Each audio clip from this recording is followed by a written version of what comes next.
Olivier et compagnie. Une histoire de Walt Disney, adaptée par Alain Viala. Le montage et la réalisation sonore sont de Roland Bonnefous. Un chaton à New York. New York, New York, la grande, l'immense, la bruyante. Tout le monde va, vient, se bouscule.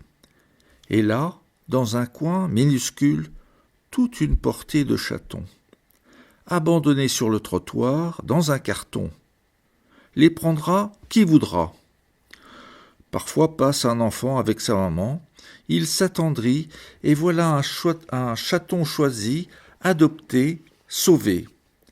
Et puis un autre encore. Bientôt il n'en reste plus qu'un. Un joli matou roux que personne n'a remarqué. Il est seul, il a faim, et il a peur aussi. Mais il rassemble son courage et se lance à l'aventure. Il lui faut trouver de quoi manger et un abri sûr. Vroom! Que de voitures, que de chaussures qui manquent à chaque instant de l'écraser. Une radio hurle. Wap-di-wap! Quel enfer pour un tout petit chat. Enfin un coin plus calme. La bonne odeur. Ce gros bonhomme avec sa petite voiture vend des saucisses et des sandwichs. Le chaton s'approche, très intéressé. Fiche le camp, matou de malheur, crie le marchand, de mauvaise humeur. Mais quelqu'un a observé la scène et s'amuse bien. C'est un chien errant, un chien marrant, le plus malin des chiens de la ville, Roublard. Sous ses moustaches, il grogne, moqueur. Ma foi, ce petit matou n'y connaît rien du tout. Chassé par le marchand, le chaton se retrouve au milieu des poubelles. « Salut petit, ça va-t-il » dit Roublard, en s'approchant. « Pssch ! N'aie pas peur, voyons. T'as faim ?»« Miaou, oui. » « Un conseil, petit. Cette ville, elle n'est pas facile. Il faut savoir se débrouiller. Alors je vais t'apprendre à gagner ton déjeuner. Laisse-moi faire, et tu vas voir comment on peut se régaler pour pas cher. » Aussitôt, Roublard grogne et fonce vers le matou qui de frayeur saute sur le dos du marchand. « Ouch ! Va-t'en, sale bête !» crie le gros bonhomme en se trémoussant. Et Roublard, pendant ce temps, dévalise tranquillement la voiture aux saucisses.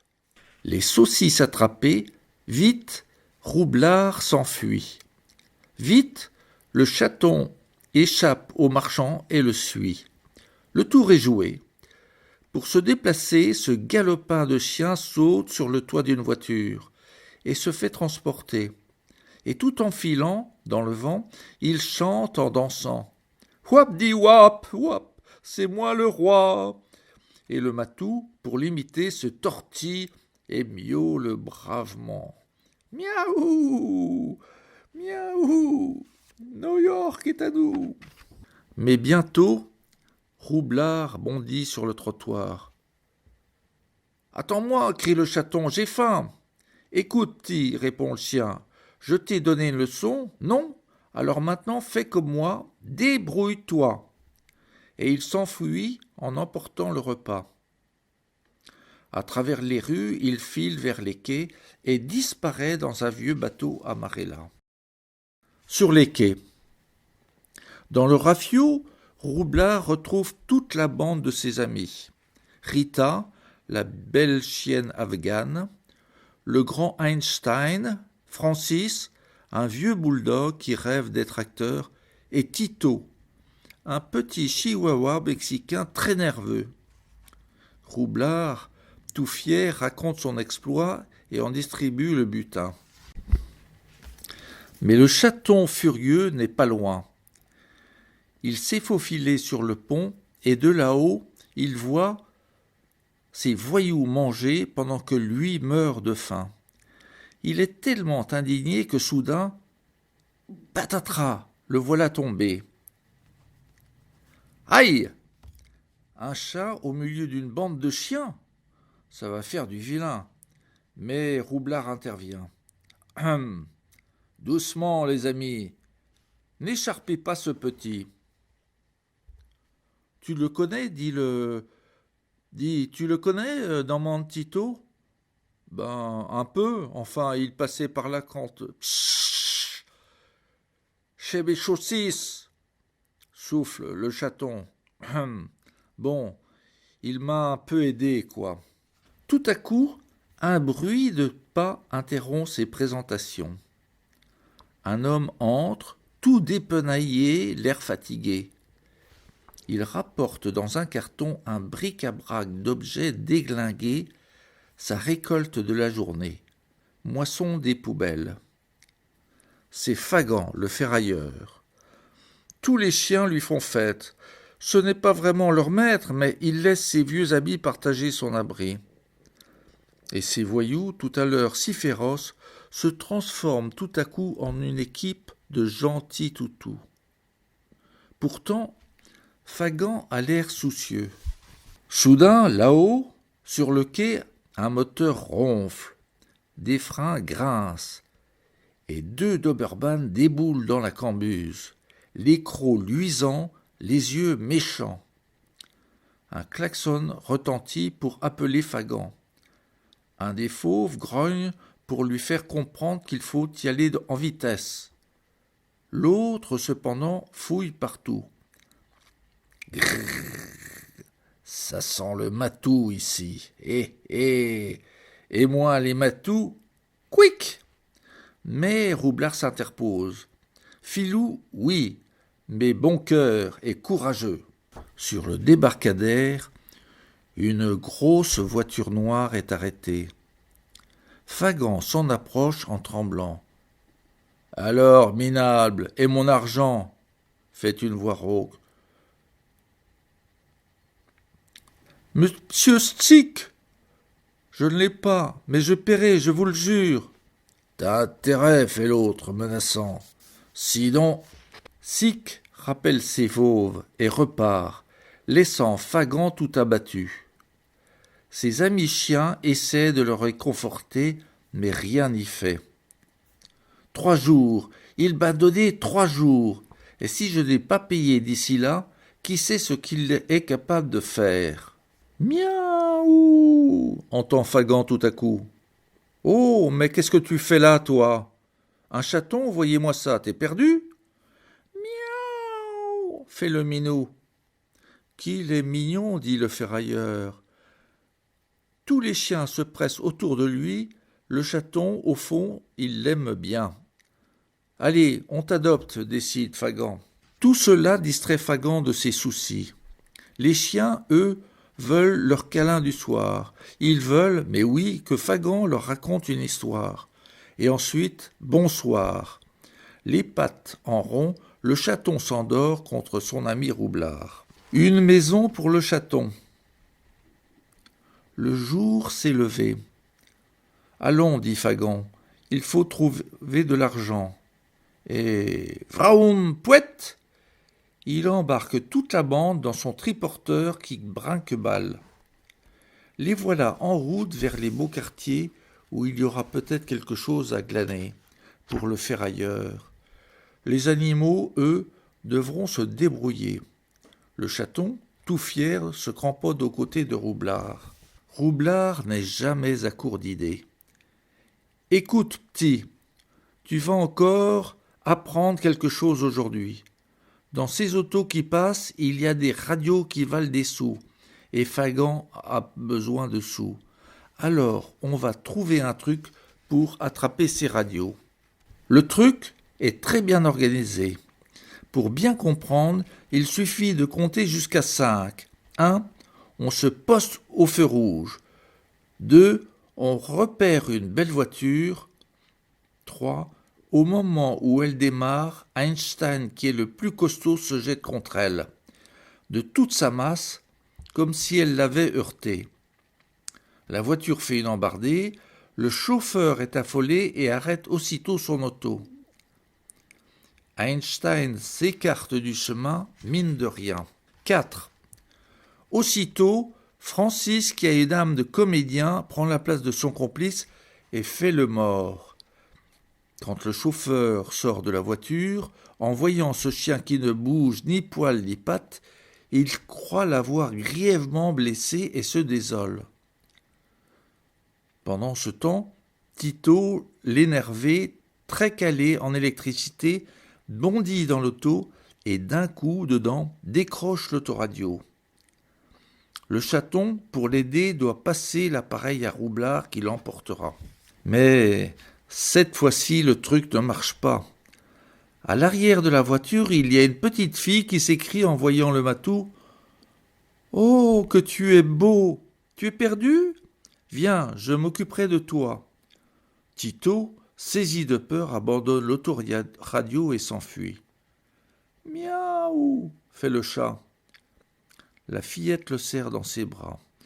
Décidément, pense-t-il, personne ne voulait de moi et maintenant on m'adopte tous les jours.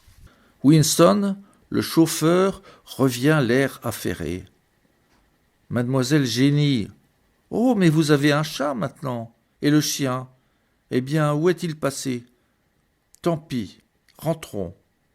Francis s'est relevé, croyant l'opération terminée, et toute l'équipe, éberluée, voit la voiture démarrer. « Eh, fait Tito, les chatons est resté dédain. »« Suivons-le, décide Roublard. » Sitôt rentrée chez elle, Jenny s'occupe de son nouveau protégé. « Tiens, mon joli, tu dois être affamé. » Le chaton n'en revient pas. Il n'a jamais connu pareil festin. Après le festin, un câlin. Mais soudain survient Georgette, la chienne Starlet, la reine de la maison. « Regarde le chaton que j'ai trouvé, » lui dit Jenny, ravie. « N'est-ce pas qu'il est adorable ?»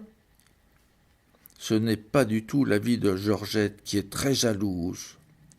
Mais comme ses parents sont en voyage, la fillette décide seule de garder le bébé chat. Jenny s'installe à son piano. Elle est si contente qu'elle veut mettre en chanson l'arrivée de son joli chaton. Didou, didou, bobinou, à l'œil brillant, au poil roux, dis-moi quel est ton nom. Tu ne dis rien, Dida? Tu fais ronron, dis donc?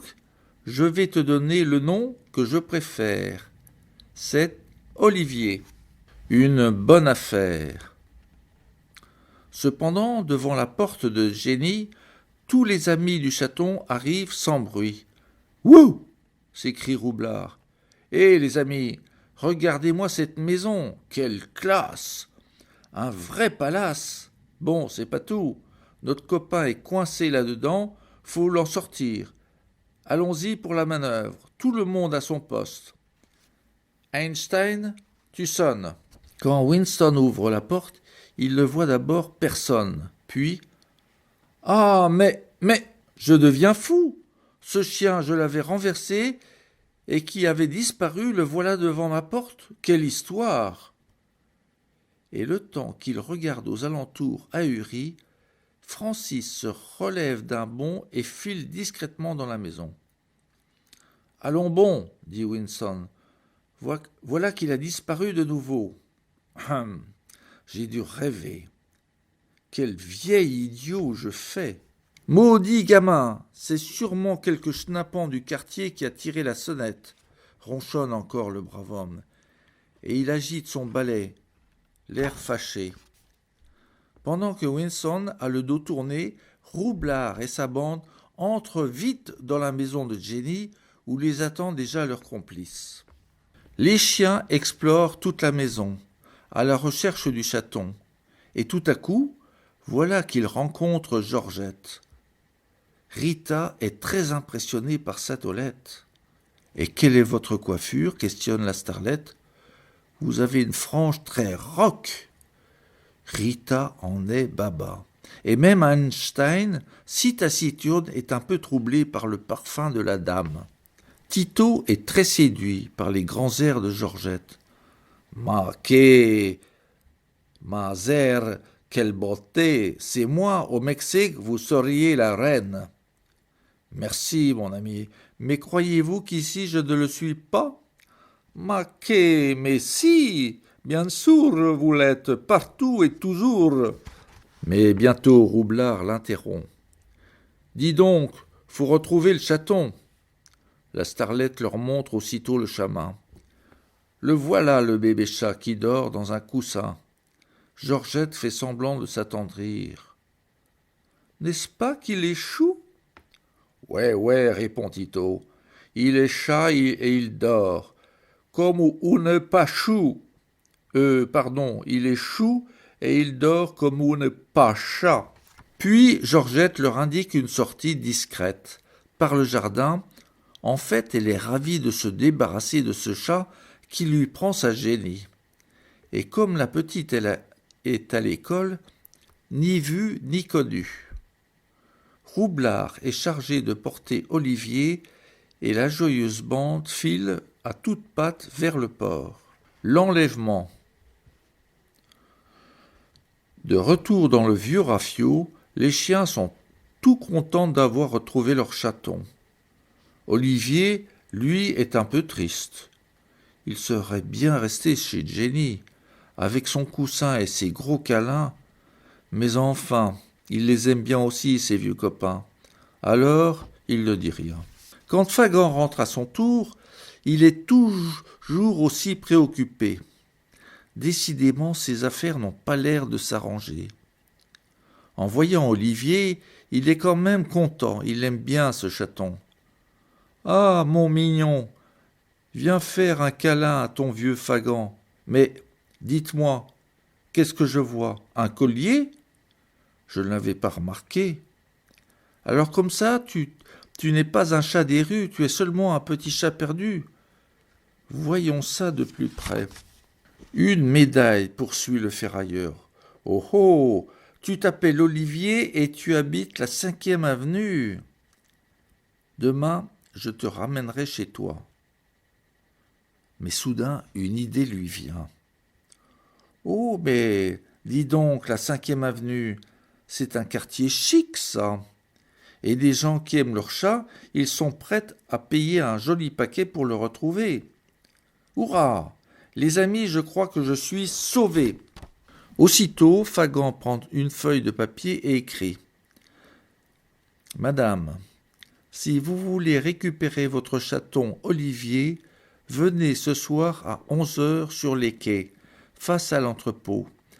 Apportez un paquet de dollars et ne dites rien à personne, sinon... Les chiens sont bien intéressés. Comme Fagan a l'air content, ils se sentent joyeux. Aussi, s'ils savaient lire, ils le seraient moins. Quand Jenny est rentrée de l'école, elle a cherché Olivier partout. Personne ne l'a vu, ni Winston, ni Georgette qui fait l'innocente. Soudain, elle découvre le message de Fagan dans la boîte aux lettres. Elle le lit d'un trait atterré. Mon petit Olivier, que vont-ils lui faire? Et moi qui n'ai pas d'argent, et papa qui n'est pas là.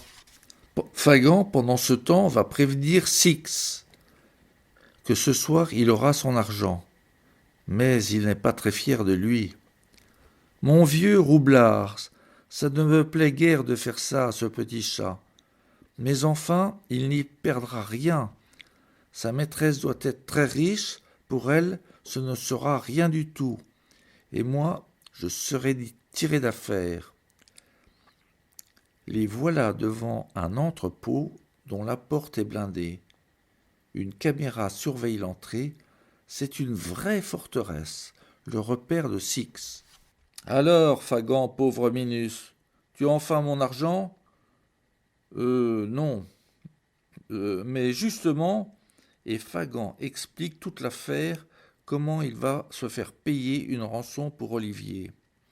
D'ailleurs, pour preuve, il a apporté le matou. Ah ah, lui, une affaire, ricane Six, mais il laisse pourtant repartir le ferrailleur. Un peu plus tard, Jenny arrive au rendez-vous.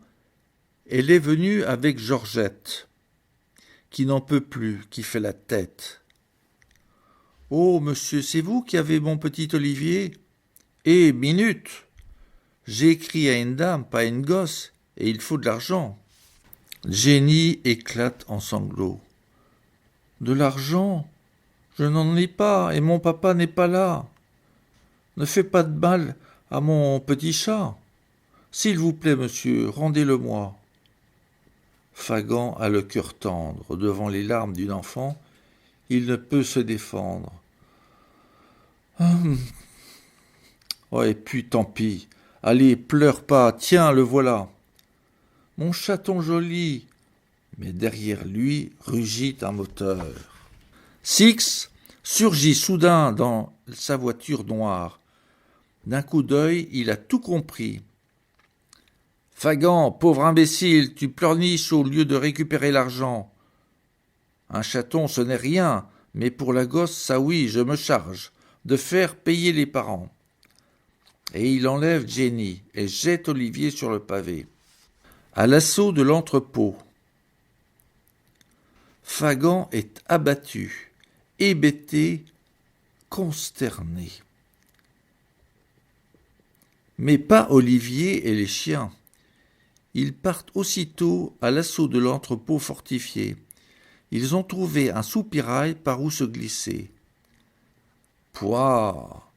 Quelle odeur dégoûtante, gémit Georgette qui les suit. Six, occupé à téléphoner pour demander la rançon, en oublie de garder l'œil sur son circuit de surveillance télé. Il ne voit pas les chiens entrer.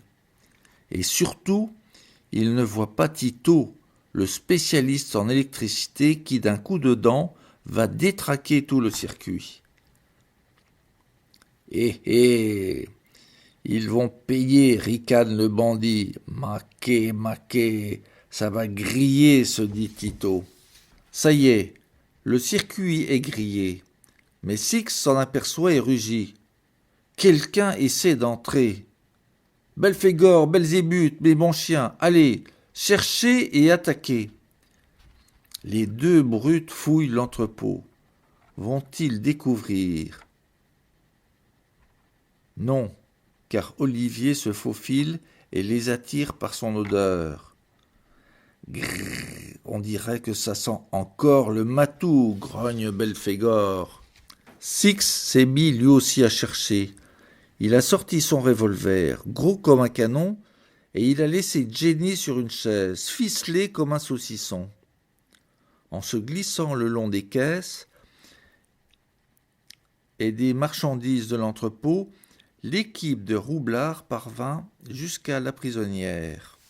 Les chiens bondissent vers Jenny. Gémit Georgette de joie. Oh, c'est toi! Et eux, balbutie Jenny. Chut! Silence! Ordonne Roublard. Tito, à toi de jouer. Maquet! Elles sont dures, ces cordes, constate le petit chihuahua. Mais les brutes ont entendu les jérémiades de Georgette. Comment fuir? Il y a une grue là-haut, au plafond de l'entrepôt. Vite, Einstein, fais-moi la courte échelle, s'écrie Tito. Je vais vous tirer de là. Il bondit, il escalade. Le dos d'Einstein, une pile de caisses, les tuyauteries, enfin, et il file vers les commandes électriques de l'engin. Tito reprend son souffle. Pauvre de moi, pense-t-il encore. Un coup d'électrocution garanti. Ma Georgette me regarde et suis un héros. Et hop, il met les fils en contact. Bzzz, le palan de la grue descend. Toute la bande se tasse sur la chaise et Roublard l'accroche au câble. Six surgit, mais trop tard. Il ne peut les saisir. Sale bête, vous n'irez pas loin. Il empoigne alors une énorme hache et écrabouille le boîtier électrique. Patatrac, houille! Tous dégringolent. Par chance, ils tombent sur une pile de sacs. Olivier les appelle, il a repéré la sortie. Tous dehors. Heureusement, Fagan les attend avec son triporteur qui pétarade déjà. Allez, vite, embarquez! Et sitôt la petite troupe tassée sur son engin, il fonce. Il était temps. Six et ses deux fauves surgissent de l'entrepôt. Il s'échappe, hurle la brute. Sacrebleu!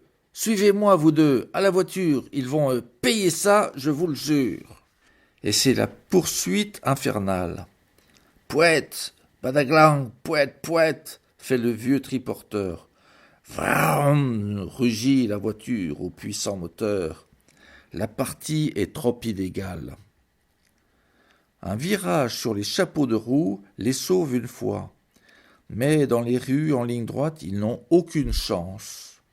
Alors Fagan n'hésite pas. Une station de métro est là, il fonce dedans. Mais le bandit a foncé et la poursuite continue jusque sur les rails du métro. Ça y est, ils sont rejoints, et Six étend déjà sa grosse main pour attraper Jenny. Alors, Roublard et Olivier bravement se lancent au combat.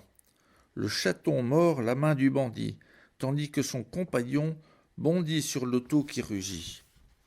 Faire des acrobaties sur le toit des voitures qui roulent à toute allure, Roublard a l'habitude. Et Olivier, voyant son copain en danger, montre qu'un bon chat est aussi acrobate né. Belphégor et Belzébuth, ces brutes féroces n'y sont pas aussi agiles. Un coup de griffe, un coup de dent, et hop, ils basculent. Mais il reste Six, la sombre crapule. Soudain, quel est le grondement? C'est le dernier métro qui rentre à son dépôt. Le choc est inévitable. Là, sur le câble, une chance peut-être. Fagan fait presque décoller son engin pour rouler sur le câble, sauvé. Mais la grosse voiture de Six ne peut pas faire pareil. On entend un hurlement sauvage, puis un grand choc, et puis plus rien. Ouf! Jenny et Olivier délivrés, Six et ses molosses éliminés, Fagan et ses amis sauvés, la fête est bien méritée. Champagne et cotillon, gâteaux et cadeaux se récompensent les compagnons de Jenny et de son chaton. Dis, Einstein, tu crois que la jolie Zorzette et moi... Allons, Tito, intervient Roublard. La vie de chien errant, c'est l'aventure. Laisse la vie de château à notre petit Olivier. Wap, dit Wap. New York est à nous, les chiens les plus fous. Wap, dit Wap. Olivier est chouchouté, et pour nous, vive la liberté.